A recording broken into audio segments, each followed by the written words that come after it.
Just tell me in Scripture where it's okay to pray to Mary. All over Scripture says it's okay to pray to Mary, because does the Bible? I must be missing it. I must be missing it. Well, if you talk over me, then no, I wasn't trying to. I said I just must be missing it. Buddy, listen to me. You don't dictate how the Scriptures communicate truth, because I can play that game like Muslims do and say, "Show me where Jesus says I am God," in those exact words. I wasn't playing a game. I'm not trying to play a game. Brother, take it easy. I'm not attacking you, man. Ed, I'm not attacking you. Take it easy. Because you're saying, show me where in Scripture, because what you're asking for is something saying, ask Mary to pray for you. Well, number one. Is there an example? Go ahead. Yeah, there's a lot of examples. I'm going to get there. Let me make the case. Okay. Number one, the assumption is the Bible records everything the Christians said and did. You know that's not the case, because the Bible says there are many things Paul did, Peter did, Jesus did. Yes, correct. Okay, so that means the Bible is not exhaustive. It doesn't tell you everything they said and did, every form of prayer they prayed, every practice they observed. So number one, the Bible is not written to give you an exhaustive list of every single thing they said and did or taught. That's not how the Bible works, number one. Correct. Number two, I'm going to make my case. I'll answer, I promise you.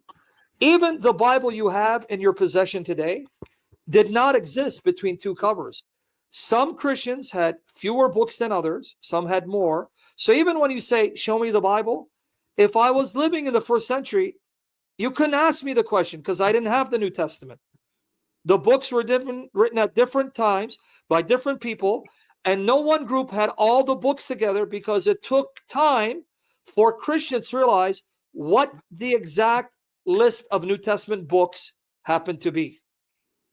I understand all that. Okay, that's the second thing. Okay, so now thirdly, in light of that, the way I can arrive at knowing whether praying to Mary is something not sinful is not by demanding, show me exactly where it says pray to Mary, because that doesn't work. The Bible is not written that way.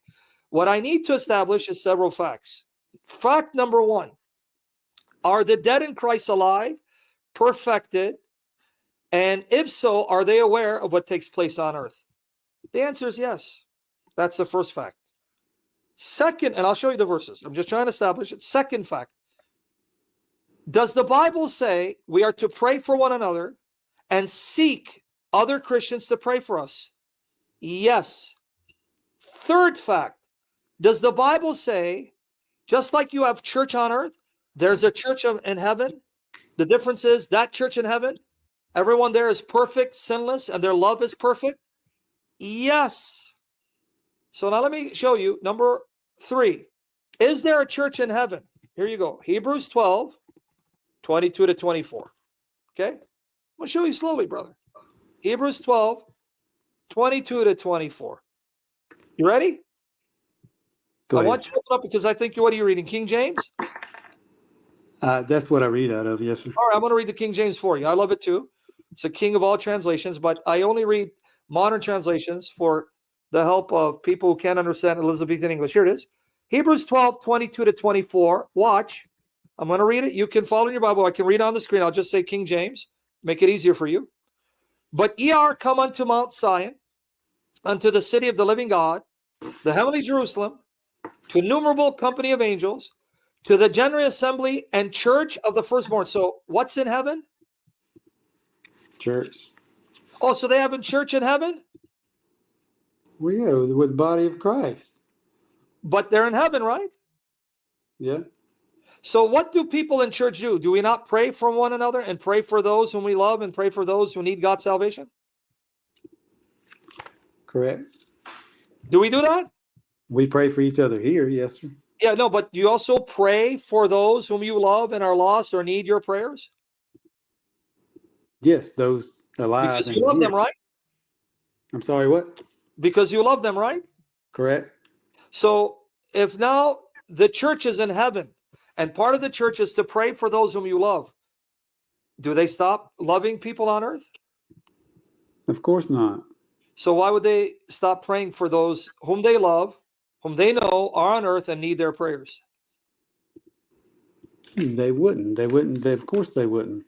Then you answered your question. In church, No, they're no, praying. no. But that's different than all spirits are alive, whether they're alive in purgatory and hell or Yeah, but the in ones in purgatory sleeping. need you to pray them out, whereas the ones in heaven don't need your prayers to pray them out.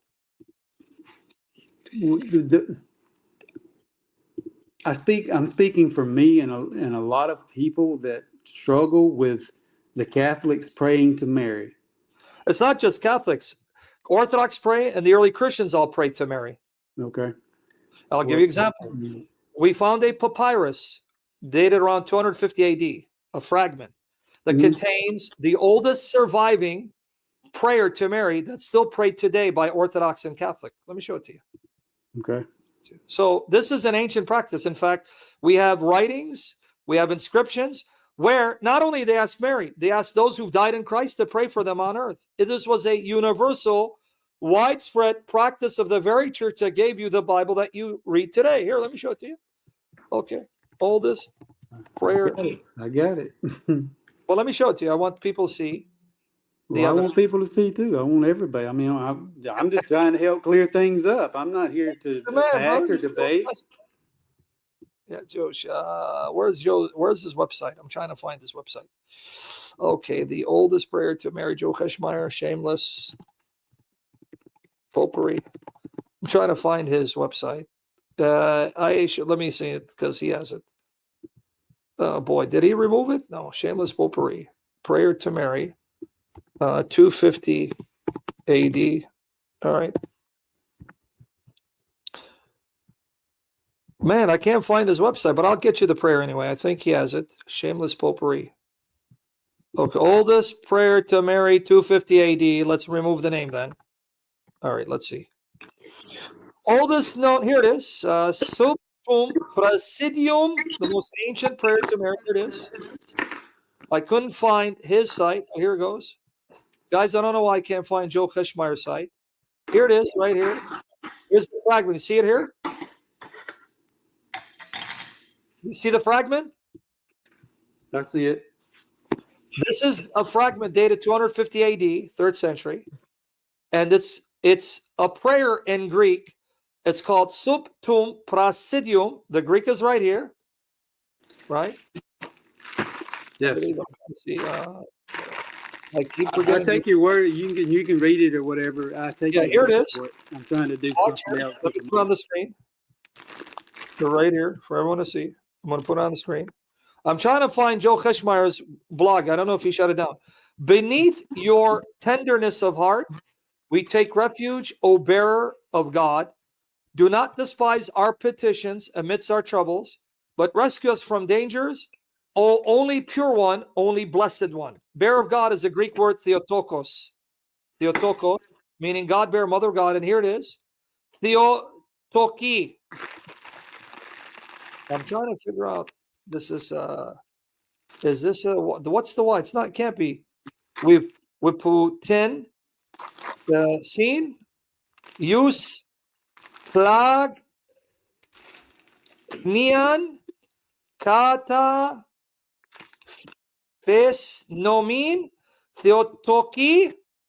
Tas hemon. Ikisias mi. Paradis in Parestasi el ek. I need glasses, guys. Anyway. Kin dono un letrosai himas moni agni moni elogi meni. All right, Theotoki. Here it is. Dated 250 AD. I can't see the writing because I need glasses. 250 AD. So, did you hear it, man, or you're busy over there? I'm listening to you. I'm busy doing a lot of multitasking, but I can hear you. I can hear you. Now, what else objections you got? Because right here, early evidence for the fact that Christians pray to Mary and the saints. Good. Well, I mean, for a lot of Christians, including myself, that that wouldn't clear it up because the Bible speaking Well, against. hold on, buddy. Did you know the majority of Christians? There's over 1 billion Catholics. So when you say for a lot of Christians, the majority of Christians are Catholics, Orthodox, and all of them have no problem with asking Mary to pray for them. So who do you mean for a lot of Christians? The Catholic Orthodox outnumber you. Let's say the ones that are against Catholics, like Baptists, a lot of Baptists. I ain't saying you're all. I'm not speaking for all. I'm speaking to the ones. I know, but you're the minority. I'm the what?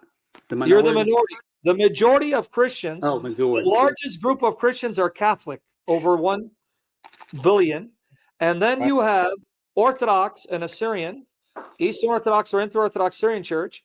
They're the majority of Christians, and none of them have a problem with praying to Mary or the saints. Okay. It's a small segment of Christians that do. Okay. Right? So that's why his website is offline. That's why he doesn't have it anymore. Okay, so when you say a lot, who's a lot? The majority don't have problems. It's you guys that have the problems and impose it on the rest of us. I'm not imposing it on anyone. I'm just trying to go by. I'm just trying to go by what the scripture teaches about praying to the dead or anything like that. I thought we just said they're not dead. Are you saying Jesus is wrong when he says they cannot? But even everybody's spirit is alive, but it's so then why are you calling where they're alive at? I'm sorry, what? Who says that because they're alive in heaven, they're dead? Jesus is in heaven. That means he's dead? No, Jesus is God. He's certainly not dead. Oh, but wait, you said because where they're at. So they're in heaven, and they're more alive than you and I, and they're perfected.